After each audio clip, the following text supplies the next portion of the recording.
Great to see you. How we doing? First media day. Better than I deserve.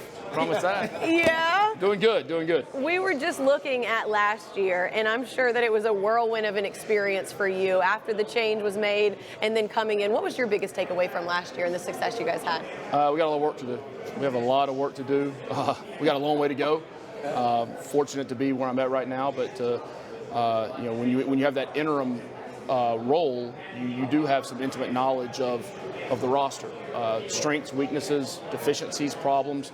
So that allowed me to, having that knowledge helped in putting together the staff, because you want to hire people that complement those things and can help with those, with maybe some deficiencies you have or strengths that you have, and continue to elevate those. And then as you get into the recruiting, how much you're going to stay in the high school ranks, and then where you need to, as I call it, college free agency of popping guys in to fix spots in your roster. So that's where I'm kind of wondering how you find the balance between hitting the portal versus developing young talent. Like, what's the balance for you as far as you want to win now, but you also got to build from the bottom up?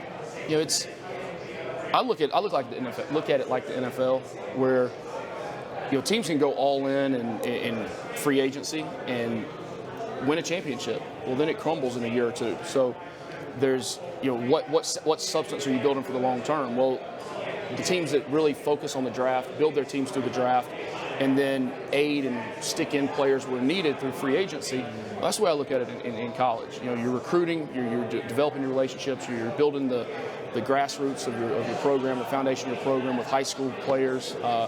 And then you're going to need to plug and play at times. You're going to need to put a guy in here or put a guy in there, whether it be as a starting role or it be for depth. So that's the way we're going to utilize it, and that's the way we have been. Well, the beauty of your school is it's in the heart of Atlanta. There's so many great players that I'm sure there's a lot of guys to draw from and get close enough to get intimate with those guys and then really get to see what you guys are all about. But before I get into that a little bit, I wanted to ask the question. How do you put up with Chris Winkie? It's hard. It's hard. You talk about you're kind of a right-hand man through the transition time, and a guy that sat in there with me.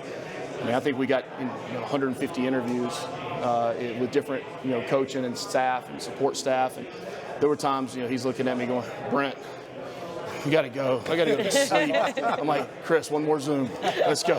One more. But just to have him around and to be around that quarterback position, which we all know is so critical to the success of the program, but have his hands on every day with that it's outstanding. And, how did him and Buster work together well? Yeah, so that was the cool thing is we went through and we interviewed all these guys for the coordinator spot. Chris was in the interview, right? And he's a dominating personality. No doubt. He's not just a big man, but a big personality, and so that was a huge part of that hire. Was there's a lot of great guys that are X's and O's and have experience developing players and scoring points and calling plays, but who could fit together? And I told Chris, I was like, go hard, ask hard questions, because I firmly believe that conflict in rooms breeds better organizations. You got to have people that have strong ideas, but when that door opens up and they walk out, everyone's got to be on the same page. And to see those two guys interact and that personality, and then Buster's personality come back, but being able to sort it all out, I was just like, this is it. This is the fit that we need here. Well, Coach, I want to get to the quarterbacks because I watched Zach Gibson and Zach Hiron last week as I was getting prepared for this weekend. What has excited you about the three-way competition that you have coming up this summer? The fact there's a competition. The fact we have three guys that have experience playing college football games. The fact that they have, the respect of the team. So everyone asks, well, when are you going to make the decision? When are you going to make that call? Who's going to be the starter? I don't know, and I really don't. I said to the staff yesterday as we had our first staff meeting all back, I said, everyone that sees things, you'll have input or whatnot. I said, but at the end of the day, myself, Buster, and Chris are going to sit down every day, and we're going to talk about that position. And it's not like we have to name somebody so the team can rally around them and follow that guy, because the team has such a respect for those guys already, and they push each other. So that part of it is out of it a little bit, where now it's who's going to be the best for us to have success this year. Like, if you can look at one thing that held you guys back, what would you point to?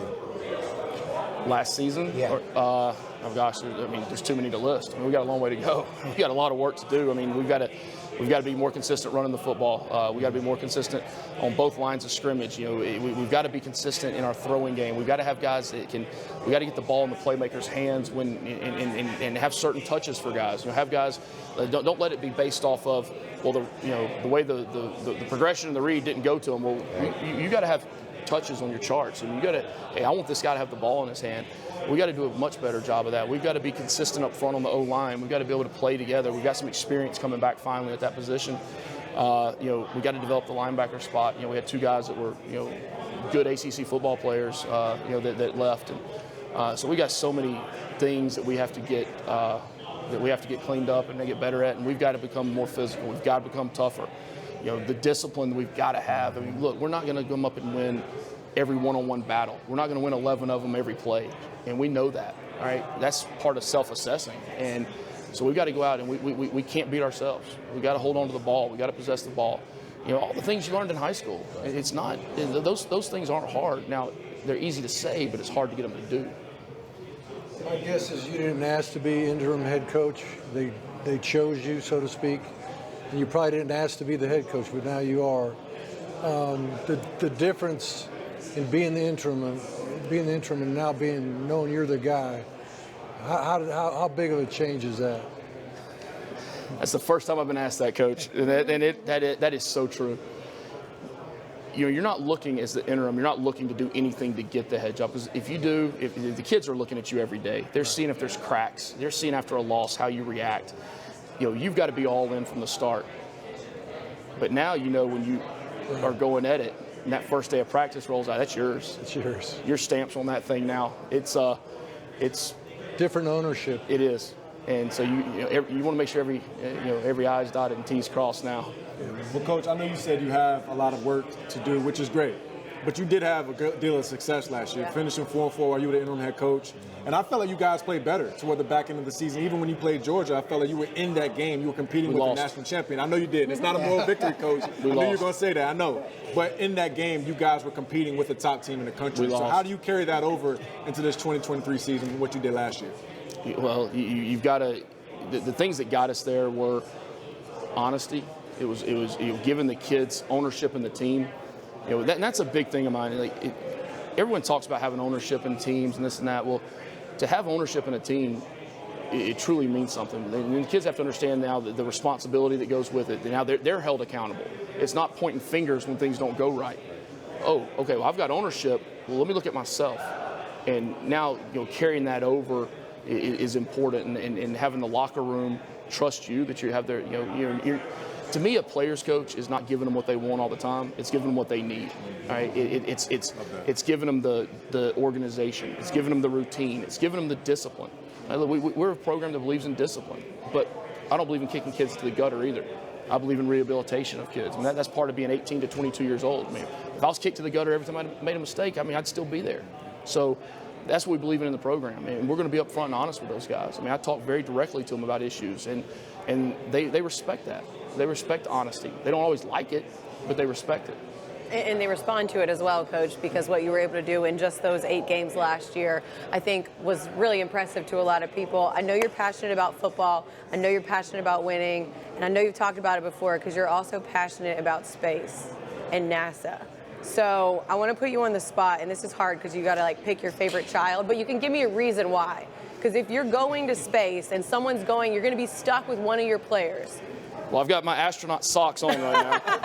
I've got my astronaut socks. I was like, is he leaving? Is he not going to pick? I've got my astronaut socks on right now. Yes, and that's for all the aerospace engineers at Georgia Tech, all the future aerospace engineers at Georgia Tech that are coming in. It's, shout out Shane Kimbrough. Yes, we just talked to him. Yeah. It's cool. Yeah. It's cool. It's cool to be at a place that's put 20 plus people into space, and like Shane has lived up there for 6 months at a time. Crazy. It's just when to grasp such small things, but then to be able to look out and say there's so much more out there.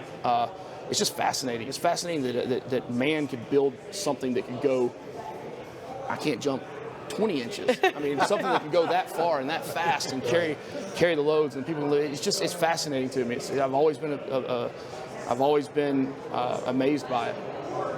Is there anybody you take if you're stuck up there Or for a 6 coach, months? at least give us a coach you would Maybe take somebody that doesn't eat too much food, or they don't about your talk too wife? much, or they do talk. I was letting her get it out.